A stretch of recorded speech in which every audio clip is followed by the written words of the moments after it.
Go ahead. Oh, if you give us your address, please. 583 North Chillicothe. Okay, go ahead. So a few months ago, and our contractors presented us with the idea of a metal roof, and we fell in love with it. We did not know that that was an issue in the city. We have friends and family who have metal roofs. There's a metal roof across the road. So it was in our budget, and we fell in love with it, and we decided to go with that. Come to find out, a letter from the city saying that a permit wasn't pulled for the roof, which we had no idea. We thought that the contractors took care of everything. I've been upset ever since I got the letter. This has just been an issue that's been weighing on us. So we are here to ask the council to reverse the decision that was made to let us keep the roof. I've spoke with the contractor. And that's really heartbreaking for me. Yeah, So, you know, I need the zoning to go through. There's no real reason it shouldn't other than the proper channels weren't followed. And we're acknowledging that, and we want to take the right steps forward to correct this problem. But I need the zoning approval. And we truly acted in good faith. We were just looking for the longevity of the house and curb appeal and, you know. So. You know, one of the things where you think you did the right thing. I would defer to the building department on that, planning director. I think that you're here for the purposes of an appeal. Our ordinances indicate that if someone is turned down by the Architectural Board of Review of the City of Aurora, they have the right to appeal to the City Council, and that's why they're here. That's your consideration this evening.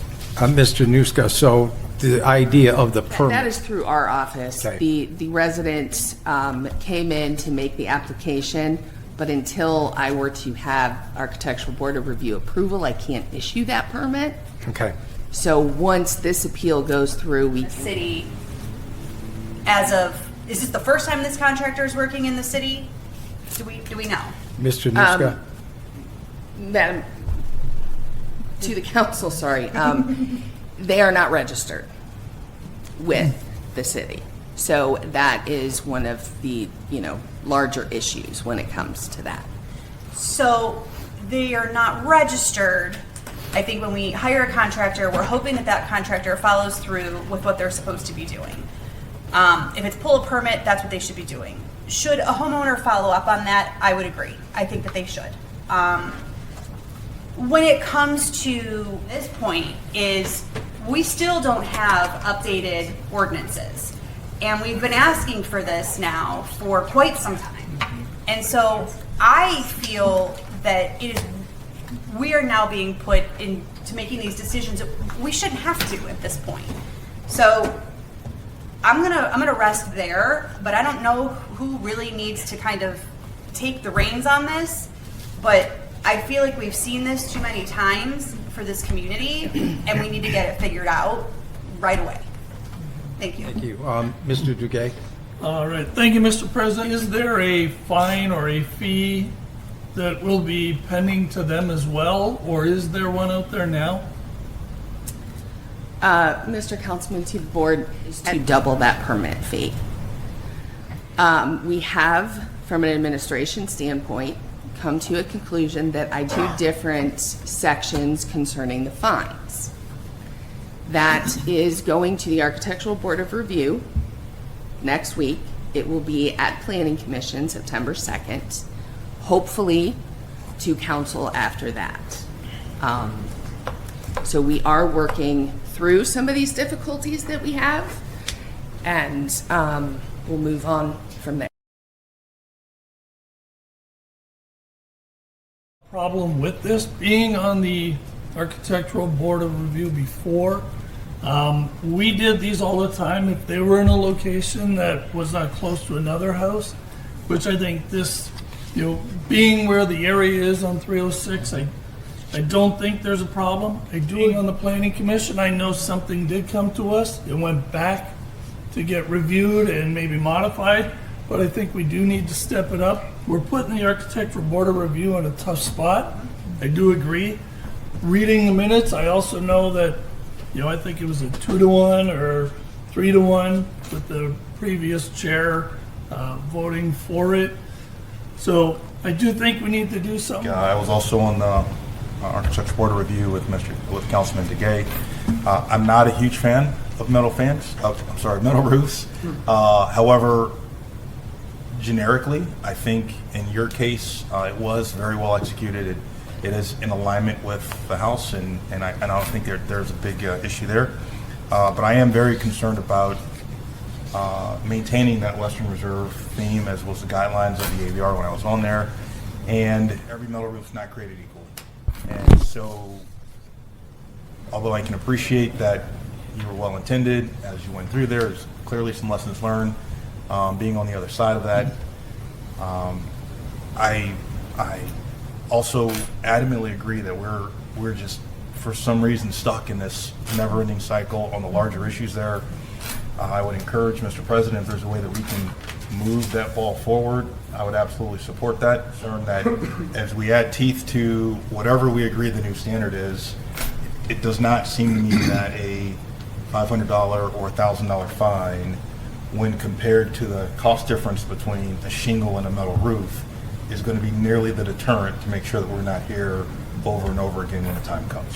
Whatever these new guidelines that have been drafted are for these metal roofs, I'd like them to come to council so that we can determine whether or not they're going to be palatable to us. We don't need to be wasting our time having something come that all of us think is not going to meet the standard that we're expecting, or we can just change it when it gets here. I mean, it's our call.